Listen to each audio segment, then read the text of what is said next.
में आज हमारे साथ जुड़े हैं आरिफ खान जी, जो यूथ कांग्रेस के जिला अध्यक्ष हैं। तो चलिए मैं सीधा रुख करता हूं आरिफ खान जी की तरफ। नमस्कार सर। सर, सबसे पहले तो मैं चाहूंगा कि आप हमारे दर्शकों को अपना जीवन परिचय दें। मेरा नाम आरिफ खान है जी। और मैं ग्राम रोल साहबसर से बिलोंग करता हूं जी। और सिक्कर वार्ड नंबर 25 में मेरा रेजिडेंस है। जी। पिछले 12 सालों से मैं कांग्रेस का सक्रिय कार्यकर्ता हूं। मेरे पारिवारिक कांग्रेस रिलेशन है।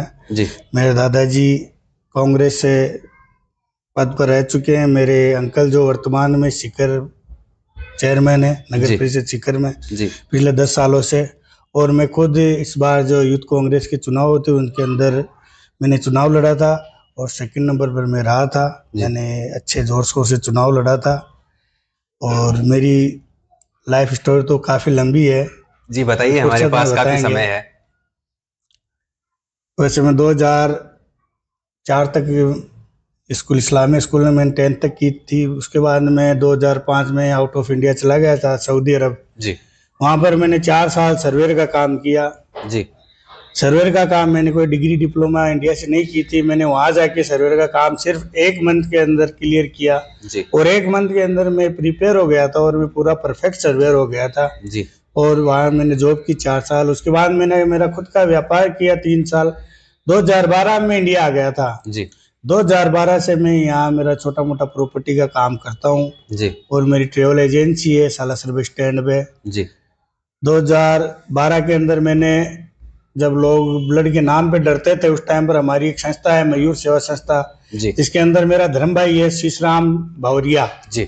शीशराम ने और मैंने ब्लड कैंप लगवाया था 2012 में, जिसमें हमने पहला ब्लड कैंप लगवाया था। तब 650 यूनिट हमारे उस टाइम ब्लड कैंप में ये ब्लड यूनिट इकट्ठा हुई थी और बहुत ही बड़ा ब्लड कैंप था। फिर 2013 2014 कंटिन्यू 3 साल मैंने ब्लड कैंप लगवाया है। सोशल वर्किंग की बात करें तो मैं सोशल वर्किंग के लिए हर व्यक्ति के लिए मैं 24 आवर अवेलेबल रहता हूँ। चाहे कोई व्यक्ति मेरे को किसी भी वक्त आके मेरा गेट खटखटाएगा तो मैं उसके लिए तैयार रहता हूँ। मेरे से जहाँ तक बनता है मैं उसका यही प्रयास करता हूँ कि उसका काम मैं करूँ। जी। हमें अक्सर देखने को मिलता है जो मुस्लिम समाज से जो भी लोग आते हैं वो कांग्रेस से जुड़े हुए थे। क्या वजह है कि ये कांग्रेस को छोड़कर अन्य किसी पार्टी में हमें देखने को नहीं मिलते हैं? इसके अंदर सबसे बड़ी वजह यह है कि कांग्रेस पार्टी सबको साथ लेकर चलने वाली पार्टी है जी। और अन्य जो पार्टी, जैसे आप बात करते हैं अपनी बीजेपी की जी। बीजेपी की बोल तो यह है कि भाई सबका साथ सबका विकास, लेकिन आपको जैसे देखने को मिलता है कि पिछली बार राजस्थान के अंदर सिर्फ 1 सीट दी थी जी। यूनुस खान जी जो कि हमारे रिलेटिव है जी जी, और डीडवाना से वो जीते हुए उस टाइम पर मंत्री थे कैबिनेट के अंदर वसुंधरा सरकार के टाइम पर। उनकी टिकट काट कर कसमोकस कर उन्होंने जैसे कैसे कर वसुंधरा जी ने उनको दोबारा टिकट दिलवाई तो उनको टोंक से टिकट दी जी। जहां सचिन जी पायलट कांग्रेस के जो गद्दार नेता वहां के बाहुबली है, उनके सामने एक नाममात्र टिकट दी और उनको वहां उनको हार का सामना करना पड़ा। वही टिकट अगर डीडवाना से देती पार्टी तो जैसे इस बार यूनुस खान जी निर्दलीय चुनाव लड़के जीते हैं जी। और इस बार बीजेपी पार्टी ने राजस्थान के अंदर किसी भी माइनॉरिटी को एक भी टिकट नहीं दी। इसके अंदर यह आपको साफ जाहिर हो रहा है कि ये पार्टी सबको साथ लेके चलने वाली नहीं है, ये भेदभाव करने वाली पार्टी है और माइनॉरिटी को तो ये वैसे भी नहीं लाइक करते हैं जी। तो हमें भी इनकी दरकार है नहीं। मान लिया हमारी पार्टी जो पिछले 50 वर्षों से 70 वर्षों से हमारे बाप दादाओं की चलती हुई आ रही कांग्रेस पार्टी, उससे वो हमारे लिए अच्छी है और हम कांग्रेस के मजबूत सिपाही हैं जी। जब आपने अपने राजनीतिक जीवन की शुरुआत की तब आपके सामने क्या क्या चुनौतियां आई? चुनौतियां तो बहुत सी थी, लेकिन मेरी सोच है वहां तक क्या है कि वो चुनौतियां नहीं है। किसी भी काम को आप स्टार्ट करोगे तो काफी चीजें आपके सामने आएगी, पारिवारिक दबाव, सामाजिक दबाव, पॉलिटिकल दबाव, लेकिन उनको आपको पेशेंस के साथ धीरे धीरे क्लियर करना पड़ता है। और अगर पॉलिटिक्स करनी है तो पेशेंस रखना पड़ेगा। और मैंने धीरे धीरे उन सबको क्लियर किया, सबको साथ लेके चला मैं। और मैंने मेरे जीवन के अंदर जहां तक हुआ पार्टी के लिए बहुत काम किया है और जब तक जिंदा है तब तक हम पार्टी के लिए कार्य करते ही रहेंगे जी। आप एक राजनेता भी हैं, आप एक समाज सेवक भी हैं और आप एक बिजनेसमैन भी हैं। आप इतने सब काम एक साथ कैसे कर लेते हैं? आपको कैसा फील होता है, ये भी आप हमारी जनता के साथ शेयर कीजिए ताकि उनका भी मनोबल बढ़े। मेरे को मेरे काम से ज्यादा अच्छा फील तब होता है जब कोई व्यक्ति मेरे पास चला के आता है और बोलता है भाई साहब मेरा ये काम है जो आप कर सकते हो, और वो काम मैं जब कर देता हूँ उसका तो मेरे को बहुत ज्यादा खुशी महसूस होती है। जैसे मैं आपको बताता हूँ कि अभी 5-7 दिन पहले की बात है, मैं पूरी डिटेल में तो आपको नहीं बता सकता, लेकिन एक व्यक्ति था, उसकी माँ मेरे पास 1 से 1.5 महीने पहले आई थी। उसको कोई मुकदमा लग गया था बच्चे का, एक ही बच्चा था उसके, तो उसको जेल के अंदर डाल दिया गया था। मेरे पास उसकी माँ उम्मीद लेके आई कि उसने कहा ऊपर अल्लाह है नीचे तू है, ऊपर मालिक है नीचे तू है जी, मेरे पास तीसरा कोई सहारा नहीं है। मैंने उसको उस टाइम जबान दी कि मैं पूरी कोशिश करूंगा तेरे बेटे को निकालने के लिए, और 5 दिन पहले उसकी बेल हुई है। मेरे को इन 5 दिनों में इतनी खुशी हुई है कि मैं आपको जाहिर नहीं कर सकता। मेरे को जनसेवा में बहुत ज्यादा खुशी मिलती है, चाहे मेरा काम, मैं कोई बड़ा कोई पैसे वाला नहीं हूँ, बड़ा व्यापारी नहीं हूँ, मैं मध्यम वर्ग से हूँ, और मेरे को इतने पैसे चाहिए कि मेरे घर का गुजारा चल जाए। जी, आप समाज सेवक हैं और भविष्य में भी आप, मैं ऐसी कामना करता हूं कि आप समाज सेवा करते रहेंगे। तो आप समाज सेवा में अगला कदम क्या उठा रहे हैं? ऐसा कोई आपकी कोई प्लानिंग हो जिससे सर्व समाज को कोई फायदा हो? देखो, मेरी प्लानिंग जो है मैं आपको बताता हूँ, पूरी तो नहीं बता पाऊंगा क्योंकि समय कम है जी, लेकिन मेरी प्लानिंग सबसे पहले यह है कि मैं, जैसे कि राजस्थान सरकार वृद्धा और पेंशन चालू की थी उन्होंने 1000 रुपए, मेरी प्लानिंग ये है कि मैं वृद्धा पेंशन चालू करूं, कम से कम 50 वृद्धाओं को मैं पेंशन दूं आपकी तरफ से। जी, मेरी तरफ से, मेरी पॉकेट से है जी। और सेकंड मेरी ये है कि आज के वक्त में बड़ा ही पेचीदा वक्त है यहाँ। इस वक्त में कई लोग ऐसे हैं कि भरपूर पेट भी नहीं भरते। मेरी दिली इच्छा है कि मैं उनकी मदद करूं, और जहां तक मेरे को हो वहां तक उन लोगों को मैं राशन की व्यवस्था करवाऊं, और जहां तक वो स्वास्थ्य के प्रति कोई भी व्यक्ति मेरे से जो उम्मीद रखता है मैं उनकी पूरी मदद करूं, और मालिक मेरे को इस काबिल बनाए जी। हम राजनीतिक क्षेत्र की बात करें तो अब तक आपने राजनीतिक क्षेत्र में क्या क्या काम किए हैं, क्या क्या विकास कार्य करवाए हैं, क्या क्या विकास कार्य किए हैं, इन सब के बारे में भी बताइए। विकास कार्य की बात करें, देखो मैं कोई पार्षद और कोई वैसे पद पर तो हूं नहीं, लेकिन मैंने जनसेवा बहुत की है। जनसेवा की बात करें, लॉकडाउन के अंदर जब पहले दिन 19 फरवरी 2019 जी, 2019 फर्स्ट डे था जब लॉकडाउन का, तब मैं और मेरे दोस्त लोग, हम लोग बैठे थे और हम लोगों ने ये विकल्प लिया कि भाई अभी हम लोगों के पास तो खाने के लिए, पहनने के लिए सब कुछ है, लेकिन गरीब लोगों का क्या हाल होगा। उस टाइम पर मैंने और मेरी संस्था ने और हमारी एक टीम और थी जो गोपाल जी भोगावत के नाम से थी, वो टीम भी जैसे हमारे साथ एक जोड़ मिलाकर चली थी। मेरी जो टीम थी मयूर सेवा संस्था, और गोपाल जी स्मृति प्रन्यास के नाम से उन जो टीम थी, उन्होंने, हम दोनों ने मिलके लॉकडाउन के टाइम पर लमसम 1 से 1.5 करोड़ रुपए का गरीबों को राशन दिया है। काफी लोगों को उनके घरों तक पहुंचा है। जैसे हमारे मुस्लिम समाज में जमातें वगैरह चलती है, उनकी काफी सेवा की है। जो लोग दूसरी अदर स्टेट के अदर शहर के थे, उनको कैसे जैसे करके उनकी मदद करके उनके घर तक पहुंचा है। लॉकडाउन में जहां तक हमसे बना हमने लोगों की अच्छी सेवा की है और करते रहेंगे जी। आपने बताया कि आपकी एक पार्टी है मयूर सेवा समिति, एक संगठन है, संस्थान है। इसका वर्तमान समय में क्या काम है? इस संस्थान ने क्या क्या काम करवाए हैं अब तक? मयूर सेवा संस्था से, देखो मैं आपको बताता हूँ आप जैसे चैनल के माध्यम से, कि 20 से 25 घर मेरे पास है जिनको मैं मंथली राशन और उनकी जो भी छोटी सुविधा है, देखो इतनी बड़ी हमारी संस्था है नहीं जी। दूसरी बड़ी बात यह कि हम हमारी संस्था में किसी चंदा नहीं ले रहे हैं, हमारे जो फ्रेंड सर्किल है वही उसमें डाल रही है, और उसी से हम लोग उनकी जनसेवा कर रहे हैं। 3 ब्लड कैंप हमने, जो कि 500 यूनिट से 500 यूनिट से ज्यादा ब्लड इकट्ठा किया था, हमने 3 ब्लड कैंप लगवाए मयूर सेवा संस्था की तरफ से। और लॉकडाउन के अंदर हमने मयूर सेवा संस्था की तरफ से काम किया था, और भी छोटे मोटे काम करते ही रहते हैं जी। आपने ब्लड कैंप के बारे में बताया कि आपने ब्लड कैंप करवाया। हमें अक्सर सुनने को मिलता है कि जो ये ब्लड कैंप लगते हैं तब हम इनमें ब्लड डोनेट करते हैं, लेकिन इसी ब्लड की कालेबाजारी हो रही है, मिल नहीं रहा है। जब जरूरत होती है तब ये ब्लड मिलता नहीं है, लोगों से पैसे ऐंठे जाते हैं। इन सब के पीछे क्या कारण है? नहीं, देखो ये अफवाह है। मैंने आज तक ऐसा कोई बंदा नहीं देखा जिसने ब्लड की ब्लैकमेलिंग की हो, कालाबाजारी की हो। मेरे सामने तो ऐसा कुछ आया नहीं जी। समझे नहीं आप, हमारे सामने नहीं होता है। टीम आती है, ब्लड लेके जाती है, वो टीम आगे उस ब्लड का क्या करती है, उसके बारे में कुछ बताइए। देखो, जो ब्लड बैंक अपने पास आता है जी, वो लेके चला जाता है, वो अपने स्टोर में ब्लड को इकट्ठा कर देता है। जब कोई पेशेंट लेने के लिए जाता है ब्लड को, तो उसकी जो सैंपलिंग की जो जांच होती है, जो टेस्ट का चार्ज होता है, वो ही वो ब्लड बैंक वाले लेते हैं। जैसे अभी मेरे अंदाजे में 1500 से 2000 के करीब है, तो वो चार्ज उनके लगता है। वो सरकारी ब्लड बैंक में वो चार्ज जो होता है वो गवर्नमेंट की तरफ से पे होता है, और प्राइवेट में उनको करना पड़ता है। इसको कालाबाजारी नहीं कह सकते अपन। जी। अभी हम राजनीतिक सेक्टर की बात करें तो इस बार कांग्रेस में अशोक जी गहलोत और सचिन जी पायलट, इन दोनों के बीच तनाव रहा। इस तनाव के बारे में आपका क्या कहना है, क्या वजह है इसकी? नहीं, ऐसा कुछ भी नहीं है। सचिन जी पायलट और अशोक जी गहलोत दोनों एक ही है, और ये पार्टी के मजबूत स्तंभ है। ये सब अफवाह थी जो अगेंस्ट पार्टियों ने बना रखी थी।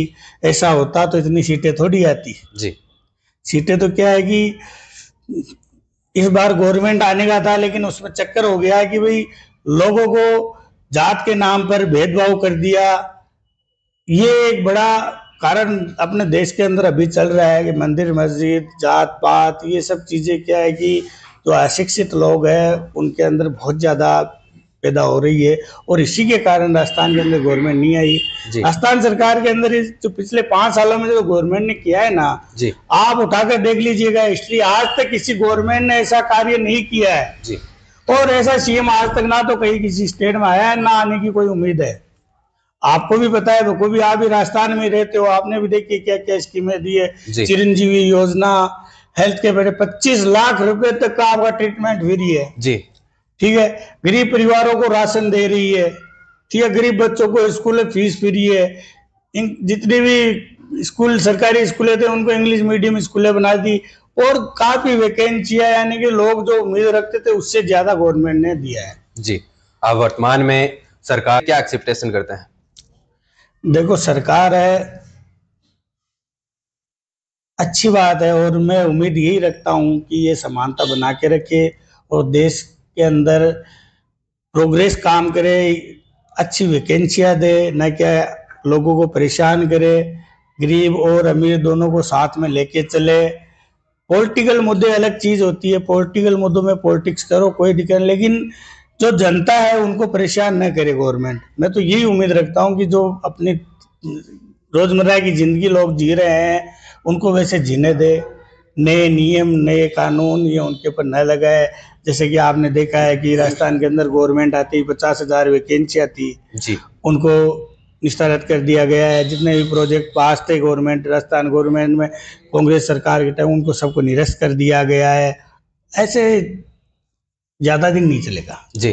राजस्थान में इस बार बीजेपी सरकार ने एक नए चेहरे को लाए हैं। पहली बार उन्होंने चुनाव लड़ा और पहली बार में उनको मुख्यमंत्री बना दिया। आपके अनुसार क्या ये सही है कि नए व्यक्ति को सीएम बनाना? देखो, ये कथा सही नहीं है, क्योंकि ये चीज इसलिए सही नहीं है कि राजस्थान गवर्नमेंट के अंदर उनको सीएम नहीं चाहिए था, उनको कठपुतली चाहिए थी, ठीक है, जो उनके इशारों पर चलती रहे। कि जो नेता अपनी जिंदगी लगा दी पार्टी के लिए, जिन्होंने काफी बड़े नेता हैं बीजेपी के अंदर जो पुराने हैं, उनकी जिंदगी नहीं, उनका परिवार काफी टाइम से पार्टी की सेवा में लगा हुआ है, उनको मौका देते। नए सीएम को बनाना मेरे तो समझ के बाहर है। भाई क्या सोचा है इन्होंने जी। भारतीय जनता पार्टी में नए सीएम आए हैं भजन लाल शर्मा। आपके अनुसार इससे राजस्थान पर क्या प्रभाव पड़ेगा, क्या क्या चेंजेस होंगे राजस्थान में? पिछले 10 दिनों में जो देखने को मिला है वो तो बड़ा नेगेटिव सा लग रहा है जी। क्या क्या है वो जनता को जरा खुलकर बताइए ताकि आम जनता को भी पता चले। देखो, ऐसा है कि गवर्नमेंट से हम तो यही उम्मीद रखते हैं कि आने वाले टाइम में गवर्नमेंट जो स्कीमें गहलोत सरकार की थी उनको बरकरार रखे। जैसे कि उज्ज्वल योजना 450 रुपये में सिलेंडर गहलोत सरकार ने सबके लिए फ्री कर दिया था, ना कि उज्ज्वल योजना वालों के लिए। उन्होंने सबके लिए फ्री कर दिया था कि भाई हमारी गवर्नमेंट आएगी तो हम सबको ये सिलेंडर फ्री कर देंगे। इन्होंने 30 तारीख तक इस महीने का लास्ट टाइम दे दिया और बोला उज्ज्वल योजना वालों के लिए ये रहेगा। सेकंड बात अभी मैंने आपको बताई थी, जो वैकेंसी आती वो सारी रद्द कर दी। जितने भी गवर्नमेंट के प्रोजेक्ट पास हुए थे, जो विकास कार्य होने थे, वो सारे निरस्त कर दिए। तो मैं तो गवर्नमेंट से उम्मीद रखता हूँ कि भाई आने वाले समय में वो नया विकास करे, राजस्थान को विकास की सीमा आगे, विकास के चेहरे में आगे लेके जाए और हमारी राजस्थान को इंडिया के अंदर नंबर 1 पर लेकर जाए। जी, अभी हम राजस्थान में देखें तो भ्रष्टाचार बहुत ज्यादा बढ़ गया है, वो चाहे पेपर लीक मामले में हो या फिर गुंडागर्दी में देख लिया। अभी हाल ही में एक मर्डर हुआ है सुखदेव गोगामेडी का। आपके अनुसार इसके पीछे क्या राजनीतिक हो सकती है, क्या परिप्रेक्ष्य हो सकता है? देखो, मेरे को इन सब चीज़ों के बारे में इतना कुछ ना मालूम नहीं है, लेकिन जो भी हुआ है गलत हुआ है, क्योंकि वो भी किसी का भाई, किसी का पति, किसी का बेटा था। तो किसी को भी व्यक्तिगत हानि होती है इंसान की, तो वो बहुत ही निंदनीय विषय है। ऐसा नहीं होना चाहिए। गवर्नमेंट को इसके ऊपर सख्त कार्रवाई करनी चाहिए और अच्छा कानून बनाना चाहिए। जी, अभी राजस्थान में भ्रष्टाचार बढ़ रहा है, इसके बारे में आप क्या कहना चाहेंगे? राजस्थान में भ्रष्टाचार बढ़ रहा है तो इसको बढ़ावा देने के अंदर हम लोगों की भी कहीं ना कहीं जिम्मेदारी है, क्योंकि भ्रष्टाचार तभी बढ़ता है कि जब हम लोग सहयोग करते हैं। हम कहीं किसी काम के लिए जाते हैं और हमारे से कुछ मांगा जाता है, उसी टाइम उसको रोकथाम कर दी जाती है, तो वो आगे नहीं बढ़ता। जी, तो इसमें हमारी भी कमी है, हमें भी इसमें सुधार करना चाहिए। जी, हमारे राजस्थान में पूर्व मुख्यमंत्री अशोक गहलोत और वसुंधरा राजे हैं, ये दोनों ही राजस्थान के सीएम रहे हुए हैं। आपके अनुसार इन दोनों में क्या समानताएं हैं? देखो, पार्टी की बात करो तो बेस्ट सरकार जो थी वो राजस्थान के अंदर कांग्रेस पार्टी की रही है। जी, कैसे? ऐसा रही कि पिछले 5 साल के कार्यकाल में जैसे जितने काम कांग्रेस सरकार ने करवाए है ना, उतने आज तक हमारे राजस्थान में हुए नहीं है। ठीक है। और बात करें व्यक्तिगत कि भाई इन दोनों में से अच्छा कौन है पार्टी की न करके, तो दोनों ही अच्छे हैं। वसुंधरा जी ने भी अपने कार्यकाल में अच्छे काम करवाए थे। और पार्टी की बात करें तो गवर्नमेंट कांग्रेस सरकार की बहुत अच्छी थी, और कांग्रेस सरकार की गवर्नमेंट हर जगह अच्छी होती है। जी, आप हमारे चैनल के माध्यम से आज के युवाओं को कोई संदेश देना चाहते हैं तो वो भी आप हमारे चैनल द बम्बार्ड के माध्यम से दे सकते हैं।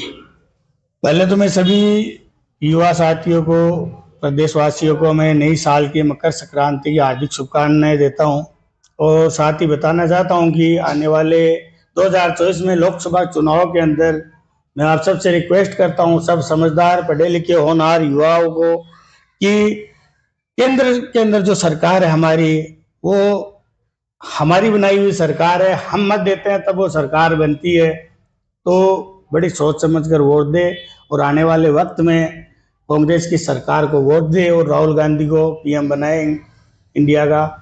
यही मेरा आप सबको संदेश है। जी, मैं आपसे एक और सवाल करना चाहूंगा कि आपने राहुल गांधी का जिक्र किया। हमारे देश में सोशल मीडिया हो या कोई भी प्लेटफॉर्म हो, वहां पर राहुल गांधी को पप्पू नाम दिया जाता है, उनको अलग तरीके से दिखाया जाता है। क्या वाकई में वो ऐसे हैं या क्या इसके पीछे क्या राज है? वो कोई भी बात करते हैं उसी समय वो दूसरी बात बीच में करने लग जाते हैं। देखो, वो बहुत ही पढ़े लिखे टैलेंटेड बंदे हैं, उनको समझने के लिए जाहिल आड़ू आदमी उनको नहीं समझ सकता। उनको समझने के लिए समझदार पढ़े लिखे लोग हैं, उनको बखूबी समझते हैं, और उनकी बातों पर जो बंदे अमल कर रहे हैं वो बहुत आगे जाएंगे और प्रोग्रेस करेंगे। ये युवा चेहरा है, राहुल जी गांधी जो है ये युवा चेहरा है। इनको आप पप्पू ये सब बोल के आप खुद को ही शर्मिंदा कर रहे हैं। आप जैसे मेरे को कुछ भी बोल सकते हो, मेरे को कोई फर्क नहीं पड़ता। इनको कोई फर्क नहीं करने पड़ने वाला। ये अपने देश के हित में चल रहे हैं, सबको एक साथ लेके चल रहे हैं, देश को आगे बढ़ाने में लगे हुए हैं। और मैं सबसे यही निवेदन करता हूं कि आने वाले लोकसभा चुनाव में कांग्रेस को वोट दे और राहुल गांधी को एक बार मौका दे। फिर देखो आप क्या रहता है, देश के हालात बदल जाएंगे, देश का भाईचारा बढ़ जाएगा, देश एक ऐसे मोड़ पर चला जाएगा कि विश्व के अंदर पटल की सीमा पर यानी के कहना चाहे तो देश का नंबर 1 होगा, इंडिया नंबर 1 स्थान पर रहेगा दुनिया के अंदर। जी, राहुल गांधी अगर प्रधानमंत्री बनते हैं तो देश किस ओर अग्रसित होगा, क्या क्या परिवर्तन होंगे? परिवर्तन की बात की सबसे पहले राहुल गांधी जो है देश के अंदर एजुकेशन, समानता, लोगों में भेदभाव, जात पात जो कि कमाए, ये लोगों में अभी चल रही है ना भेदभाव, ये इनसे पेट नहीं भरता, पेट कमाने से भरता है। ये सब चीजें लोगों के दिमाग से निकालेंगे और देश में विकास कार्य करवाएंगे। और यानी कि इनकी जो डिक्शनरी के अंदर जो प्रोग्राम्स जो है ना भाई, मैं आपको बताना चाहता हूँ राहुल जी गांधी के जी, कि वो हम लोग पढ़ भी नहीं, ऐसे ऐसे प्रोग्राम इनके दिमाग में है कि देश के प्रति कैसे भी करके मेरा देश दुनिया में नंबर 1 पर रहे। जी, आपसे मिलकर अच्छा लगा। मैं आपके उज्जवल भविष्य की कामना करता हूं। मैं और मेरी टीम आपको एक ऊंचे मकाम पर देखने की भगवान से प्रार्थना करेगा। दोस्तों, ये थे आज हमारे साथ आरिफ जी, जो यूथ कांग्रेस के जिला अध्यक्ष हैं। इनसे मिलकर आपको कैसा लगा, ये आप हमें कमेंट बॉक्स में जरूर बताइएगा। और आप हमारे चैनल पर नए हैं तो हमारे चैनल द बम्बार्ड को सब्सक्राइब करना न भूलें और इस वीडियो को